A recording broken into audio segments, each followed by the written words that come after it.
So Nick, the first exercise, and you and I have talked a lot about it. I remember my goalie coach, I remember the first time doing quick feet ladder drills.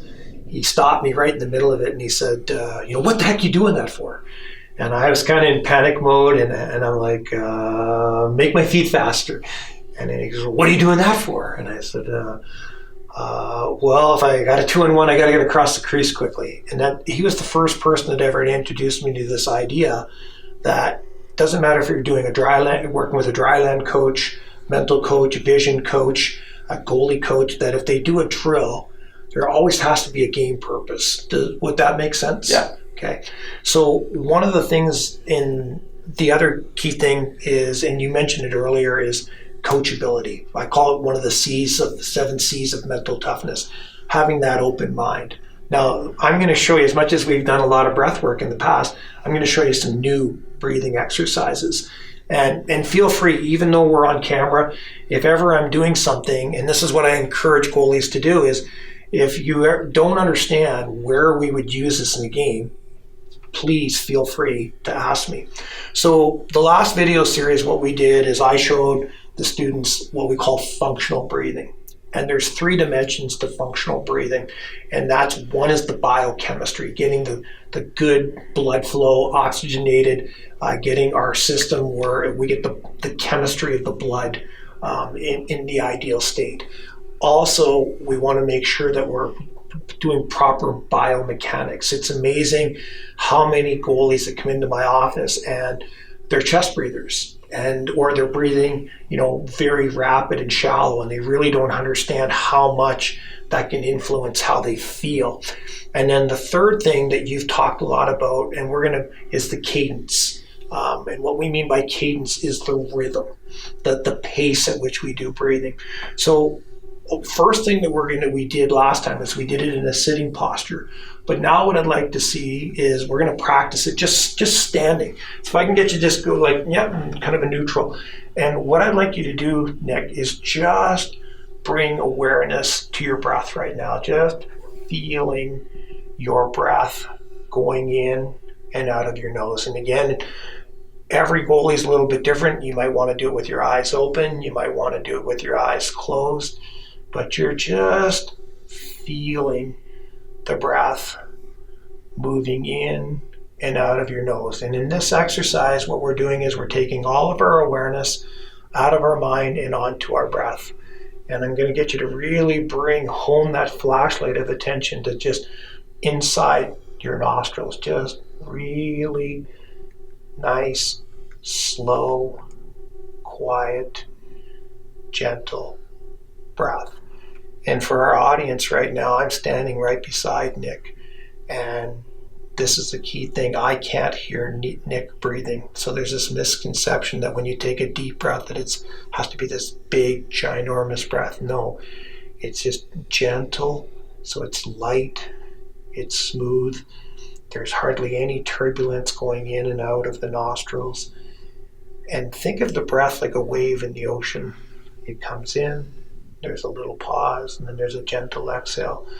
So again, just bringing your awareness, Nick, to just feeling the breath moving in, moving out of the nose. And again, bringing that awareness to just see if you can notice that little subtle difference in temperature, feeling the coolness of the air coming in your nose and feeling the warmth of the air going out of your nose. And this is a great exercise to develop our concentration. And if the mind wanders to a sound or to a thought or to another sensation of the body, you're just recognizing where the mind went and then just keep bringing it back to feeling that breath moving in. And I joke about this, I call it LSD breathing, light, slow, and deep. And the breath is so gentle, Nick, that the fine hairs in your nose, they would be hardly moving as you're doing this exercise. And as you're doing it, Nick, just see if you can even slow the breath down even more, just taking as little air in as possible, and then just that gentle exhalation.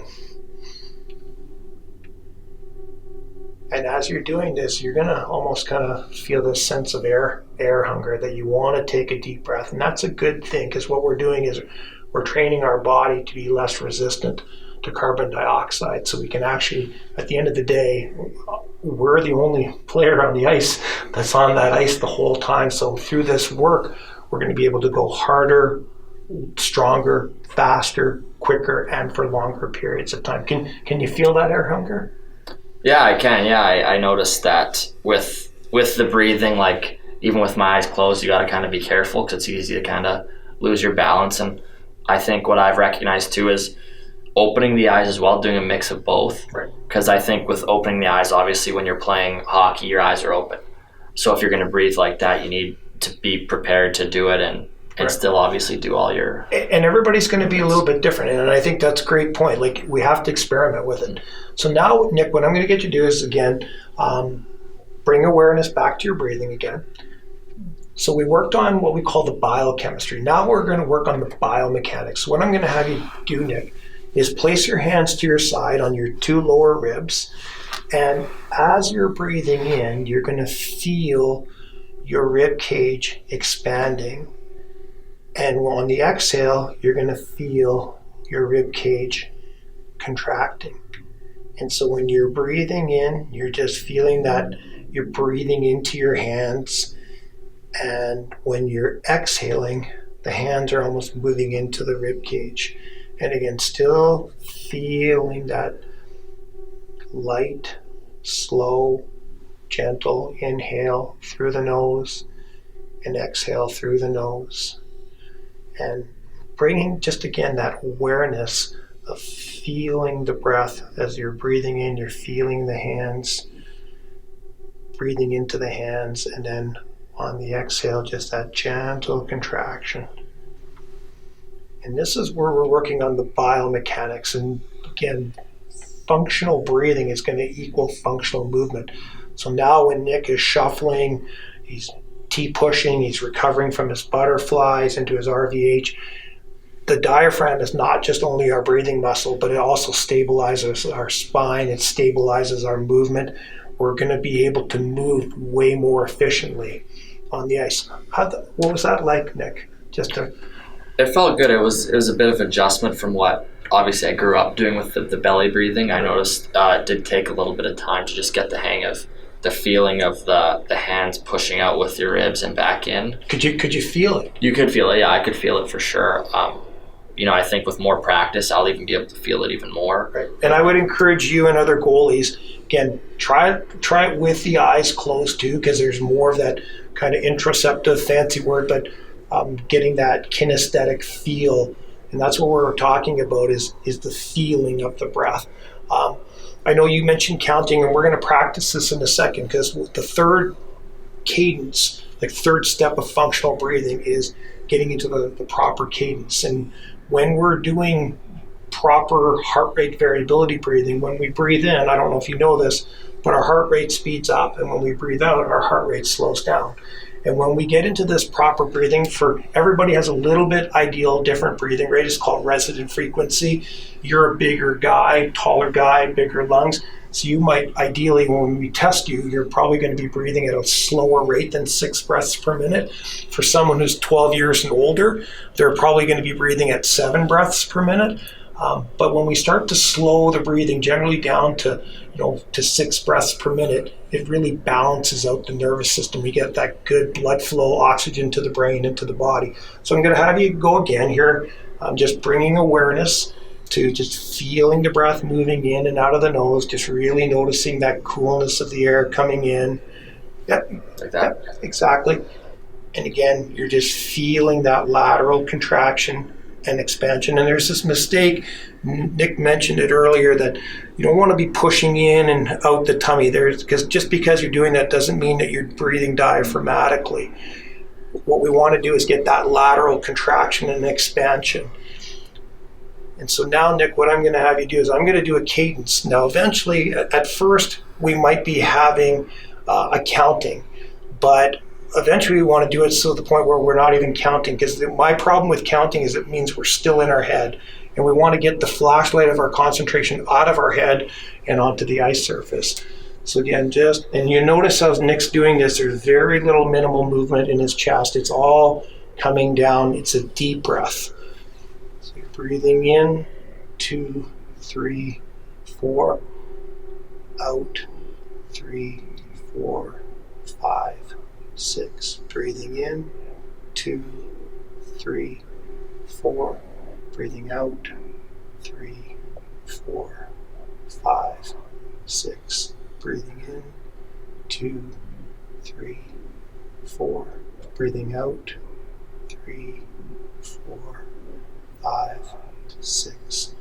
Breathing in, 2, 3, 4. Breathing out, 3, 4, 5, 6. I'm just going to let you do it on your own next little bit.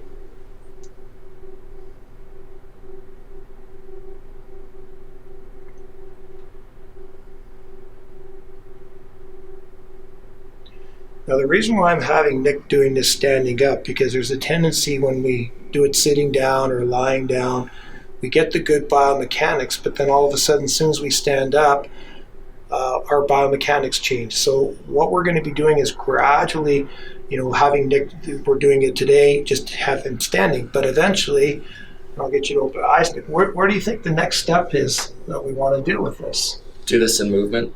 Right, but even before movement, what's the foundation of goaltending? Bottom line, what's the foundation? Goalie stance. Goalie stance. So now all of a sudden we want to make sure we're getting into that good, stance. And one of the things, again, we can replicate it. We could put a puck in front. We could have the neutral pelvis. We could have the head trajectory.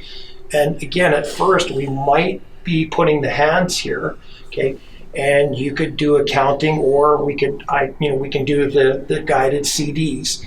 Now, eventually, the reason why we want to get rid of the counting and the guided CDs, because we're not going to have that on the ice. We want to be able to internalize it so we can just do it anytime, any place. But the next progression, next series, you're going to see Nick, we're going to have him doing it in his stance with the audio track. And like Nick mentioned, the more he does this, eventually it's just going to become part of him, and he doesn't have to think about breathing anymore. It's just going to happen for him on the ice. So thanks again, Nick, for doing this today. I really appreciate it. Awesome.